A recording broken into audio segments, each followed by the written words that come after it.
AfterBuzz, our good buddy is back. We're here at Wrestlemania Axxess. Jimmy Hart, you're back on AfterBuzz. Hey, look, we got to get a tag team together. We got the shirts already, man. We're ready. This time we're matching, for sure. This is beautiful. Isn't this great? I love it. You're just going to be my manager from now on. I work as a manager, but I think a manager needs a manager. You know what? I've heard that somewhere before. A manager needs a manager. Let's do that. Let's do that. Maybe both of us together, we can win a belt somewhere, right? Works for me. I'm down with that. I like it. Oh. It looked like you were about to say that. I didn't want to interrupt you. No, I was just going to say, here we are at Wrestlemania Axxess. Can you believe this? Does this ever get old for you? You're here, so many years, but it's just so exciting. All the superstars and divas and legends here and all the fun activities, all the meet and greets. Well, I pinch myself every day and look in the mirror and go, did I really get paid for doing this all these many years? This is unbelievable. Hulk and I, we travel together all the time doing all the promotions and stuff. We're back with WWE. And every day we thank the Lord. Hey, we're still doing what we love to do so much. Yeah. And yeah, we're here. We got, like the future superstars over there. There's the NXT ring. They're performing during Axxess. We have the Elimination Chamber is set up over there. In your opinion, speaking of the chamber, what's the scariest, most dangerous match that you've been like around ringside for? Scaffold matches. Those big, we used to do those in Memphis, the big scaffold matches, and I mean they're way up in the air, but there's no, they rock back and forth and everything else, and so when we used to have those in Memphis, I used to say, please don't put me on them or any of my men. I ain't going to catch them, and I ain't definitely going up there. But those were scary to me. The cage matches were pretty bizarre, but the scaffold, woo, you don't want to get on those. And speaking of scary, we got a ladder match this Sunday. There's 7 individuals for the Intercontinental title, a title that you really helped captivate with your buddy, the Honky Tonk Man, of course. The greatest Intercontinental champion of all time. If I do say so for myself, if I don't, he will. But we held on that belt for over a year and everything, so we lost it to the Warrior in Madison Square Garden. But, nothing lasts forever. That's true. What are your thoughts with those 7 men going into such a dangerous match on such a huge stage like WrestleMania? Well, first of all, ladder matches are usually between 2 people. Now they got 7 guys in there. So all of them are going to be trying to get up to that ladder to get the championship. And you know what? They're very dangerous matches, and you really got to be really, really, really, really careful with them. And so that's one of the matches I'm looking forward to watching. I got a chance to ask Paul Heyman this a little earlier this morning. I was asking because with NXT, with all the great talent that is growing there, and we're seeing the future right before our eyes, one thing that to me seems to be missing, really with the exception of Lana, we really haven't seen any managers emerge as of yet from NXT. Right. Do you feel the role of the manager, do you think that's a dying art, or do you think there's some people down in NXT that are ready to give a big resurgence to that? Well, I think with the writers right now, I think they're trying to spend more time for the talent, the actual guy in the ring, to do the talking, so it helps get his character over quicker. But isn't Paul the best?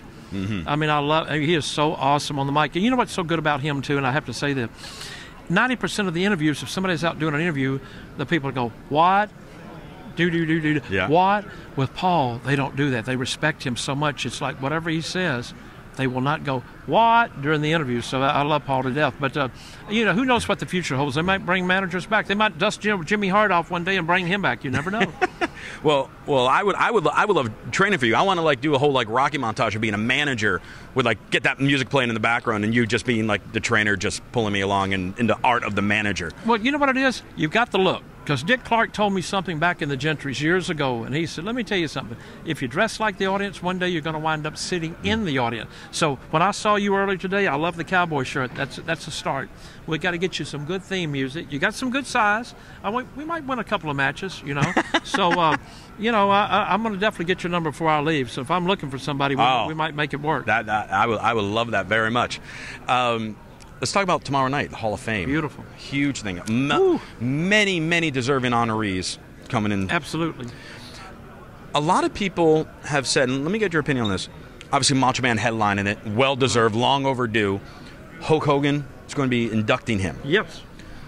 A lot of people are thrilled about that, and a lot of people seem to be upset about that.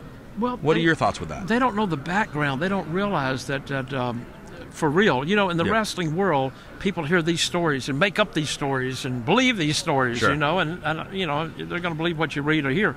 But Randy started in Memphis, where I started. I managed him back there. We were always friends. Lanny was there too. And then Hulk and Randy used to do so many things together. And then, like everything else, Hulk was with WCW. Randy was back up in WWE, when we split. and all of a sudden, Hulk was responsible for bringing Randy back down to WCW. A lot of people didn't know that back then, and but I was there for all of this, and Hulk will tell you the story. Right toward the end of there, Hulk was having his knee worked on, and Randy and his new wife came in there. And he goes, "Huckster, what are you doing?" He goes, "Oh, Randy." He goes, "This is my new wife." He goes, "Oh, my gosh." And they were planning on having a big barbecue.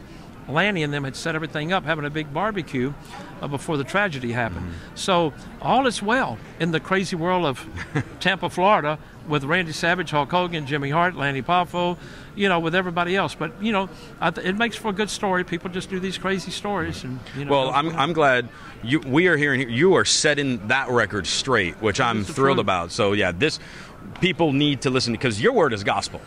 I mean, you got the megaphone to make sure everyone hears the gospel. Well, a lot of people say if Jimmy Hart's lips are moved, he's lying, though. So you got to be careful. But that's a really true story, you know. Yeah. So, if Vince McMahon came up to you and said, "Jimmy, I'm going to let you pick any person that has not been inducted in the Hall of Fame, they're going to get inducted because you recommended them," who would you tell him? Well, you know what? I'd love to see some of the guys from our era. I'd love to see Honky go in. I would love to see some of the guys. I'd like to see King Kong Bundy go in, who I managed on the first WrestleMania. And there's so many of them, just to mention a few there. But you know what I wish? I wish we had 3 sections of the. I wish we had a WCW, a WWE, and an ECW, because I think all of those are so like Sting when he goes in the Hall of Fame. He's WCW. I think that would be so wonderful. Dusty Rhodes, WCW. Dusty's in already, but I think that would mean so much because, after all, the boss owns all the tapes anyhow. That is true. So, Jimmy, thank you. Enjoy the rest of. You got like 1,000 more interviews. It seems like there's a lot of people here wanting to talk with you, and enjoy WrestleMania as always. I'm going to write us a new song. You know what it is? What is it? With these shirts right here, it's the girls that turn us on, turn us down. Yay! That's going platinum. I love you. Thank you so much.